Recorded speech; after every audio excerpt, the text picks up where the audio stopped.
What's going on, everybody? Welcome back to another episode of the Living the Life Show. I'm your host, Columbus Cody. Thank you for joining in. Today, we got a very special show. I had an opportunity to interview a very special guest. You're not going to want to miss the show, and stick around to the end for a bonus feature, which is some of his spoken word art. God bless.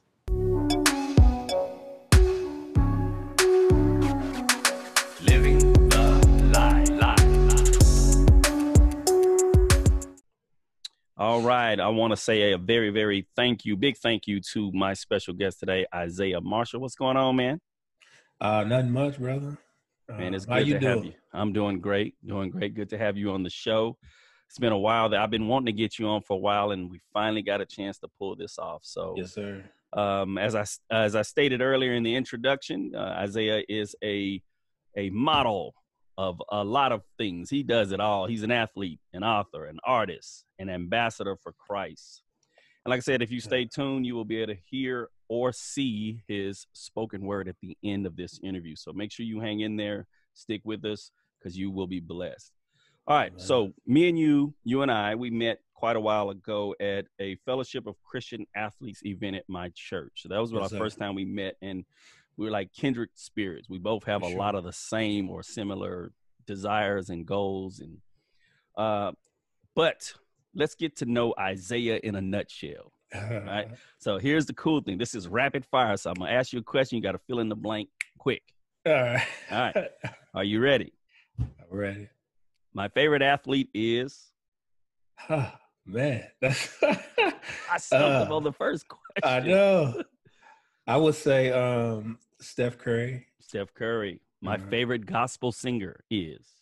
Favorite guy, Fred Hammond. Fred Hammond. Great choice. My favorite poem of all time? Man, it's probably a poem called To This Day. Who wrote? By Shane Coyson. To This Day by Shane Coyson. Yeah, it's a poem about bullying. Very powerful piece, man. Go check that out.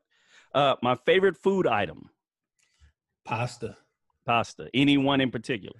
Nah. I'm just a pasta fan. Pasta. Even though as I'm getting older, I can't really eat it as much no more. You know what I mean? It was funny when I saw you post that. I'm like, as I'm getting older, this guy here. Like, for I applaud the discipline as I was eating my pasta, my 2 helpings of pasta. All right. Favorite Bible character is blank. Man, I would say Peter. Okay. He's one of my favorites too. Tell me, why is he your favorite? Well, just the way he wrestled, you know what I mean? He stayed close, but I mean, he wrestled with faith, wrestled with Jesus. Just his walk with him, I think, is one that I can definitely. A lot of ups and a lot of downs. Yeah, for sure. But when it got down to the end, he was right where he needed to be. For sure. Awesome. And I can relate to that, man. Yeah, that's a wonderful. Yeah. All right. Favorite book of the Bible? Ecclesiastes. Really? Interesting. Yeah. Now I love Proverbs. I have nothing against Ecclesiastes, but you got to help me understand why Ecclesiastes. Man, I think it kind of goes from the artistic side, because I think it's very poetic to me. You know what I mean? And it's very. Some people think it's like very somber, but I think it's just very real. Yeah. You know what I mean? Yeah. And it's just the repetitiveness of, all this vanity and the chasing after the wind. And I think when you think about it, man, it's like a lot of what we go through in life is very relatable to Ecclesiastes. Yeah. I never thought about it from that perspective. Yeah. For sure. Yeah. Well, and again, being that you're an artist, you see things from a different lens. So that's pretty awesome. It's a very powerful book.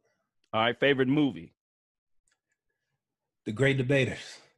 Interesting choice. I like that movie as well.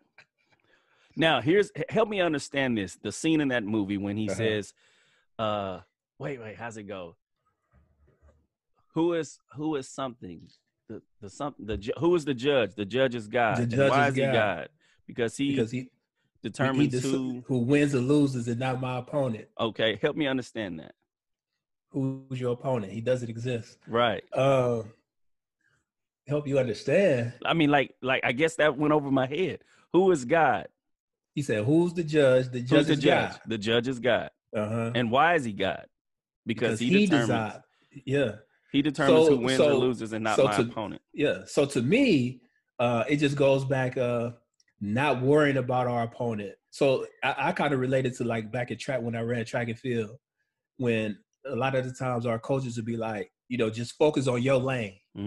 Don't focus on other people's lane and what they're doing. Just focus on your lane and do your best. You know what I mean? Yeah. And so for me, when he say that, it sounds like he said, man, just focus on what you are doing. Don't worry about your opponents. I like that. Just focus on what you are doing. I've And for seen me, that movie also, that many times, and I'm just now understanding. I watch it. I watch it often, but I think again, it's just one of those things. I love stories with like the underdog, when the underdog prevails at the end. You know what I mean? And now, so, be honest. Did you cry in that movie? The first time I saw it, I got a little. I ain't gonna lie. Every time I see it, I cry. Really? Especially at the end when he gives the speech, when he says, "You ought to pray I choose the lather." Man, Yes, I'm it's tearing. a powerful moment, right? Yeah. Come on, suck it up, man. All right, last question. Favorite thing about being in ministry? Relationships. You know what I mean? Just being able to nurture and develop relationships, not only with students, but also with with adult leaders who are essentially the youth ministers. You know what I mean? Right. Yeah.